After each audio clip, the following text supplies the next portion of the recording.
Welcome back and thank you for staying with us. This is KTN News Desk and it's time for sports. And Moses Wahisi joins us live from Muthaiga Golf Club.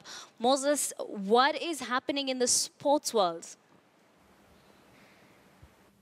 You talk about what is happening in the sports world, and yes, I'm at the Muthaiga Golf Club, and it is all about the 50th edition of the Barclay's Kenyan Open. You talk about golf, and yes, there are lots of stars in the country who are saying we know how to golf and we want to do it against the Kenyans. And when you talk about the kind of golfing that is currently going on, trust you me, Kenyans have been waiting since 1967 when we first had the Kenyan Open held in the country. Kenyans have been waiting since to get the first winner to become a Kenya winning the Kenyan Open. And the wait maybe it might go on because when we talk about how the Kenyans are partying and performing this time out, it is not that well. I will ask actually the man that I'm with here, that is Nyongesa, to pan a little bit and take us to the scoreboard, because they're talking about different results and how those results have been coming in. It is the second day and a lot of Kenyans are just trying to see if they will be able to get that cut. But when you talk about that projected cut,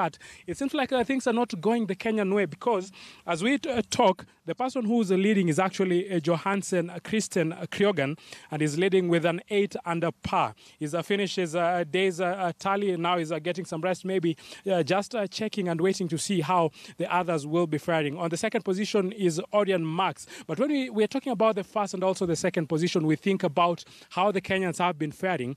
The first Kenyan is on the position 17. That is Medrita Mohit. He's actually finished his day's golfing. He's maybe taking a rest, waiting to see how others will start. But he's tied on position 17, and he's the only Kenyan who's leading at this point. The second Kenyan is also another Kenyan who is tied on position 51. That is Charina Riz. Charina Riz is actually out of the field for now, but he is the second Kenya tied on position 51, the same position as Nandwa Alfred, who is also tied on position 51. So we only have two Kenyans who a lot of people are saying maybe they will meet that projected cut, because the projected cut of 60, those who will be have tied at 60, is a competitive one. And as it stands now, it's only two Kenyans that have been able to rack the adequate points that makes them become amongst those who are ranked the best at this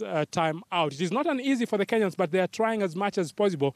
There are a lot of talks why the Kenyans are not doing what they are expected to do, maybe be able to star while playing at home. But those are talks that we'll be having in much more detail some other time. But let's talk about some other sporting updates that are making the headlines. And we talk about Arsenal. A big blow for Arsenal fans, because